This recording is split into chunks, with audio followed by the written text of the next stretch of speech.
Hello friends, ये computer network की series है। इस सीरीज में हम कंप्यूटर नेटवर्क के बारे में कंप्लीट डिस्कस करेंगे।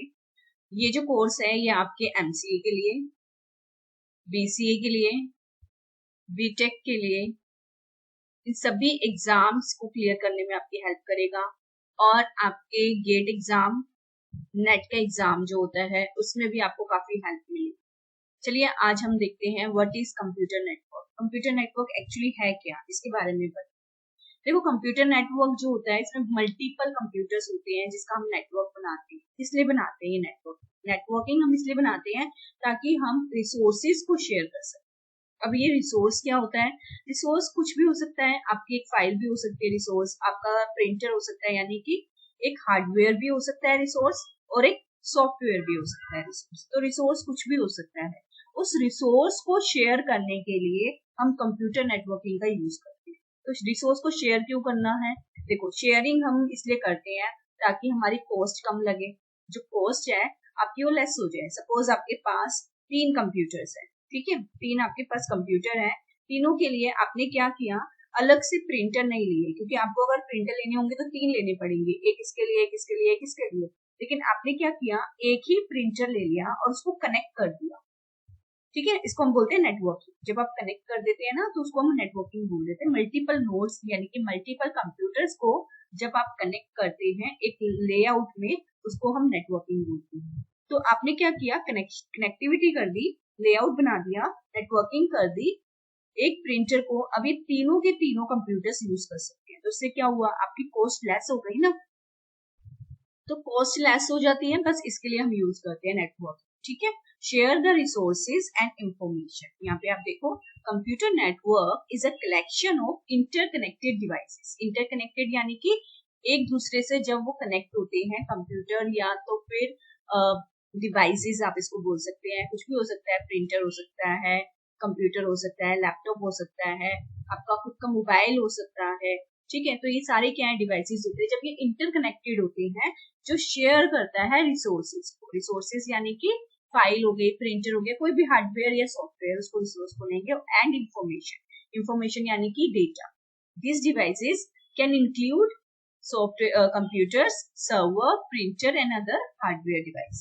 Networks allow for the efficient exchange of data, यानी कि efficiently exchange करने के लिए डेटा को, enabling various applications such as email, file sharing and internet browsing. अभी हमने डिस्कस किया था ना, फाइल शेयरिंग भी होती है, ईमेल्स के लिए भी हम इसको यूज करते हैं। It allows multiple devices to connect and share resources like files, printers and internet access. तो आई होप आपको कंप्यूटर नेटवर्क का जो बेसिक फंडा है वो क्लियर हो गया होगा। क्यों हम नेटवर्किंग करते हैं और उसको कंप्यूटर नेटवर्क क्यों बोलते हैं।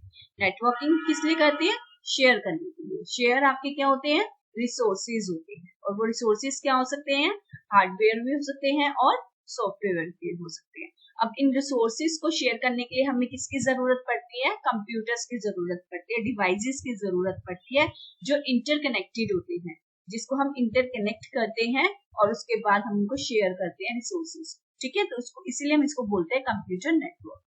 इसमें कुछ टर्मिनोलॉजीज है, कुछ कहते हैं ना, कुछ टर्म्स है जिनके मतलब आपको पता होना चाहिए। सबसे पहले है नेटवर्क। नेटवर्क क्या होता है, नेटवर्क एक कलेक्शन होता है कंप्यूटर्स का या डिवाइसेस का जो कनेक्ट होते हैं एक दूसरे से, इसके लिए कम्युनिकेशन के लिए और डेटा एक्सचेंज करते हैं। ठीक है, नोड्स क्या होते हैं, आपका जो कंप्यूटर होता है या कोई भी डिवाइस होता है उसको कंप्यूटर नेटवर्क में नोड बोलते हैं, और एक से ज्यादा होंगे तो नोड्स हो जाएंगे। ठीक है, nodes are devices that are connected to a network and these include computers, servers, printer, routers, switches and other devices. Protocol क्या होते हैं, प्रोटोकॉल का मतलब क्या होता है, देखो प्रोटोकॉल मतलब होता है रूल्स। आप देखो ट्रैफिक रूल्स पता है आपको क्या होते हैं, आपने ड्राइविंग करते हो तो आप ट्रैफिक रूल्स को फॉलो करते हो ना। ट्रैफिक रूल्स को जब आप फॉलो करते हो तो क्यों करते हो, पहला जो केस है आपको पेनल्टी नहीं देनी पड़े। ठीक है ना, पेनल्टी देनी पड़ती है अगर आप पकड़े जाते हैं तो ट्रैफिक रूल्स को फॉलो नहीं करते। दूसरा क्या होता है, आप क्या कर सकते हैं, एक्सीडेंट हो जाते हैं। अगर हम ट्रैफिक रूल्स को फॉलो नहीं करेंगे तो क्या होगा, एक्सीडेंट हो जाएगा, पेनल्टी पे करनी होती है, ट्रैफिक हो जाता है। तो ये सारे रीजंस होते हैं जिसकी वजह से हमें रूल्स को फॉलो करना पड़ता है। इसी तरीके से कंप्यूटर नेटवर्क में भी होती है, रूल्स होते हैं कंप्यूटर नेटवर्क के।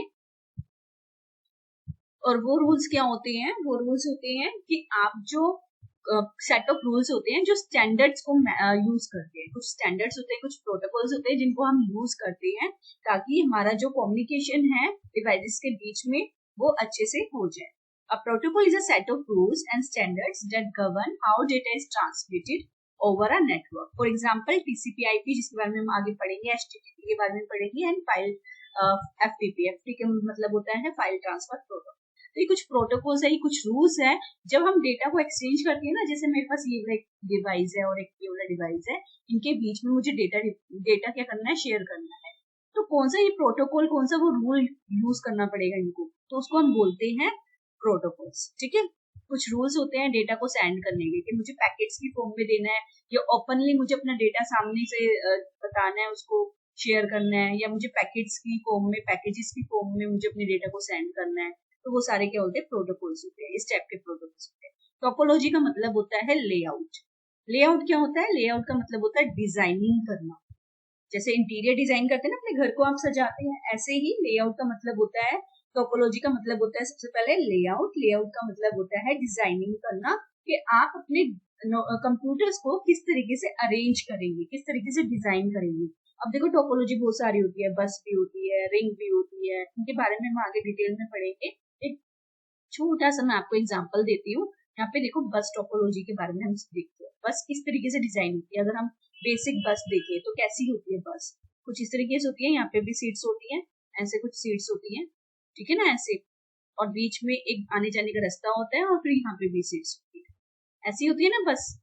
तो ये डिजाइनिंग हो गई। आपने ये सारे ये सीट्स है ना, जो इसको समझ लो कि ये नोट्स है, ये आपके कंप्यूटर्स है, और बीच में जो वायर, ये जो स्पेस होता है ना आने जाने का, ये क्या होती है? ये वायर होती है जिससे आपका डेटा शेयर होता है, जिससे आपके रिसोर्सेज शेयर होती है। तो ये सारे इससे कनेक्टेड होते हैं, ये ड्रॉप लाइन होती है जिससे ये कनेक्टेड होती है। इसके बारे में हम डिटेल में पढ़ेंगे बस टोपोलॉजी के बारे में।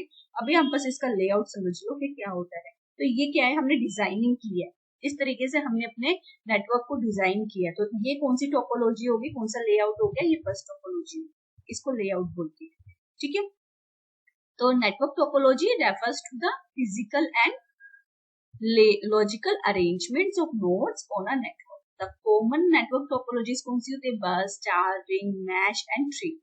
क्लियर? आपको समझ में आ गया होगा कंप्यूटर नेटवर्क क्या होता है, और इसकी कुछ जो टर्मिनोलॉजीज है वो भी आपको अच्छे से क्लियर होगी।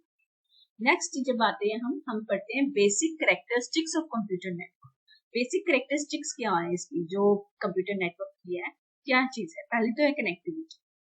अगर कनेक्टिविटी नहीं होगी तो हम अपने शेयर नहीं कर सकते ना रिसोर्सेज को, कम्युनिकेशन कैसे करेंगे? तो सबसे पहले आता है कनेक्टिविटी, और वो वायर्ड भी हो सकती है, वायरलेस भी हो सकती है।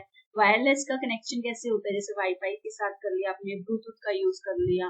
और यहाँ पे वायर्ड कैसी होती है? वायर में स्पेशली ना ईथरनेट का यूज किया जाता है, जो मोस्टली यूज करते हैं ना ईथरनेट होती है, एक वायर होती है, इसके बारे में डिटेल में पढ़ेंगे कैसी वायर होती है, ये कहाँ कहाँ पर यूज की जाती है। तो ये क्या होता है? फिजिकल वे हो गया कनेक्टिविटी का। ठीक है, फिजिकल मतलब जिसको हम देख सकते हैं, वायर्ड हो गया। और वायरलेस यानी कि जिसको हम देख नहीं सकते ना, वाईफाई को हम देख सकते हैं कोई, तो वो क्या हो गया? Wireless connection. स्केलेबिलिटी का मतलब क्या होता है? स्केलेबिलिटी का मतलब होता है जैसे आपने कोई डिवाइस, आपने कोई नेटवर्क बनाया, आपके पास, मैंने भी बस बताई थी ना, आपने बस बनाई, बस में कितने डिवाइस लगे हुए हैं? 3 डिवाइसेस यहाँ लगे हुए हैं और 2 डिवाइसेस यहाँ लगे हुए हैं, ये आपने लेआउट बनाया होगा। तो इसमें क्या किया आपने? कहा मुझे एक और डिवाइस ऐड करना है, तो आप इजिली उस डिवाइस को ऐड कर सके, ये होता है स्केलेबिलिटी। इससे कोई दिक्कत ना आए, इससे इसकी परफॉर्मेंस में प्रॉब्लम ना आए, कनेक्टिविटी में प्रॉब्लम ना आए, एक न्यू डिवाइस आप इजिली ऐड कर पाए, तो इसको हम स्केलेबिलिटी बोलते हैं। तो can span by adding more devices without significant performance loss, supports both small and large scale. तो ये तो स्मॉल केसेस पे हो गया बस वाला, तो लार्ज स्केल्स पे भी होते हैं, जैसे ट्री हो गया वो थोड़ा लार्ज स्केल पे हो जाता है। तो ये क्या कह रहा है कि बोथ में सपोर्ट करता है। Data sharing and resource sharing, ये अलाउ करता है multiple user to share file, software and hardware like printers. Reliability क्या होती है? रिलायबिलिटी का मतलब क्या होता है पहले मुझे बताओ। अगर मैं इंग्लिश मीनिंग में इसका मीनिंग पूछूं आपसे, तो रिलायबिलिटी मतलब ईमानदार होना चाहिए, ट्रस्ट होना चाहिए हमें उसके ऊपर कि वो जो कर रहा है वो सही कर रहा है, गलत नहीं कर रहा। तो ऐसे ही नेटवर्किंग में भी होता है, रिलायबल होना चाहिए, जिसपे हम ट्रस्ट कर सके, जो हमें धोखा ना दे। ऐसे ही होता है। Ensures data is transmitted accurately and consistency, यानी कि अगर हम एक डिवाइस है हमारे पास ए और ये दूसरे डिवाइस को यानी कि बी को अगर कोई डेटा सेंड करना चाहता है तो रिलायबल होना चाहिए, यानी कि अगर मैंने इसको कोई एबीसीडी सेंड किया, सपोज ये मेरा डेटा है, एबीसी सेंड कर रही हूँ, तो इसके पास एबीसी ही जाना चाहिए, इसके बाद बीसीए नहीं जाना चाहिए, या तो फिर इसके पास बी नहीं जाना चाहिए, कुछ इस तरीके से चेंजेस नहीं होनी चाहिए।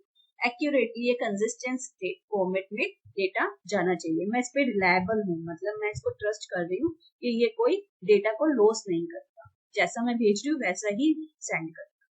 Uses backup systems and redundancy, redundancy का मतलब होता है डुप्लीकेसी नहीं होनी चाहिए, to prevent data loss, data का लॉस नहीं होना चाहिए। जैसे मैंने बताया था ना कि अगर मैं एबीसी देख रही हूँ तो एबीसी भेज रही हूँ तो इसके पास ए बी सी ही आना चाहिए, ए ऐसे नहीं आना चाहिए, या बी सी डी नहीं होना चाहिए, कुछ इस तरीके से चेंजेस नहीं होने चाहिए हमारे डेटा को, जैसा हम डेटा दे रहे हैं वैसे ही इसको सेंड होना चाहिए, इसको रिलायबिलिटी बोलते हैं। स्केलेबिलिटी का मतलब होता है कि आप कोई भी डिवाइस बाद में ऐड कर सकते उसको, और वो आपके कनेक्शन को, आपकी कनेक्टिविटी की, आपके परफॉर्मेंस पे कोई भी इफेक्ट ना डाले, इसको हम बोलते हैं स्केलेबिलिटी।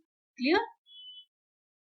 नेक्स्ट है सिक्योरिटी, वो भी बहुत इंपॉर्टेंट है। सिक्योरिटी जो चाहिए ना नेटवर्क में, जब हम कोई भी चीज शेयर कर रहे हैं तो वो क्या है, हमारा सिक्योर होना चाहिए, लॉस नहीं होना चाहिए पहली बात तो हमारा डेटा, और ना ही लीक होना चाहिए। तो it protects data through encryption, ये कुछ मेथड्स हैं जिसको हम यूज कर सकते हैं।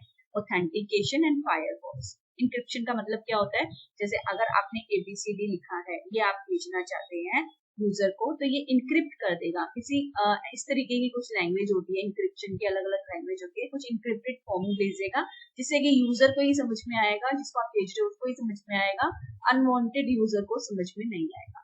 ऑथेंटिकेशन मतलब कि आप उसका पासवर्ड चेक करो, वही है ना वो यूजर, पासवर्ड यूजर आईडी कुछ होता है ना, ये ऑथेंटिकेट करते हैं, है ना, ऑथोराइज यूजर ही है ना, कोई गलत तो नहीं है, तो वो चीज इसलिए।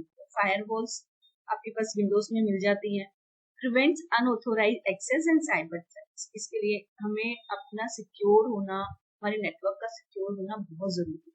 स्पीड एंड परफॉर्मेंस, स्पीड भी अच्छी होनी चाहिए, ये नहीं है कि अगर मैं अपने डेटा को भेज रही हूँ दूसरे डिवाइस पे तो वहां पे मुझे 1 घंटा लग गया या 2 मिनट लग गए, ऐसा नहीं होना चाहिए, इतना टाइम नहीं होता हमारे पास। उसकी बैंडविड्थ और लेटेंसी ज्यादा होनी चाहिए, लेजर पिंग जानी चाहिए, तो वो ज्यादा इंपॉर्टेंट है। Depends on network type, network depend पे भी डिपेंड करता है। लैन जो होता है उसकी बैंडविड्थ बहुत अच्छी होती है एज कम्पेयर टू वैन। वैन और लैन के बारे में हम आगे पढ़ेंगे, बिल्कुल डिटेल में पढ़ेंगे, ठीक है। प्रोटोकॉल्स मैंने आपको बताए थे, प्रोटोकॉल्स क्या होते हैं, कुछ रूल्स होते हैं जो हम यूज करते हैं कम्युनिकेशन के नेटवर्क में, ठीक है। और फॉल्ट टॉलरेंस, फॉल्ट टॉलरेंस का मतलब क्या होता है, देखो अगर आप डिवाइस पे, एक डिवाइस पे दूसरे डिवाइस पे आप डेटा भेज रहे हैं, बीच में कुछ फॉल्ट हो गया, कोई गलती हो गई या फेल हो गया, नहीं जा पा रहा है, तो ये क्या हो, फॉल्ट टॉलरेंस हो, यानी कि इस फॉल्ट को वो टॉलरेट कर पाए और डेटा को इजिली बी तक सेंड कर सके, इसको बोलते हैं फॉल्ट टॉलरेंट, ठीक है। एरर नहीं होनी चाहिए, एबीसी भेज रहे हैं तो एबीसी ही जाना चाहिए, बीच में कोई फॉल्ट आ जाए, कोई एरर आ जाए तो वो नहीं आनी चाहिए, ठीक है। कॉस्ट एफिशिएंसी होनी चाहिए, यानी कि हम सभी चाहते हैं कि आपकी कॉस्ट इजी हो, मतलब थोड़ी लेस कॉस्ट में ही आपका काम हो जाए, ज्यादा हाई कॉस्ट ना हो, तो कॉस्ट एफिशिएंसी होनी चाहिए। क्लियर?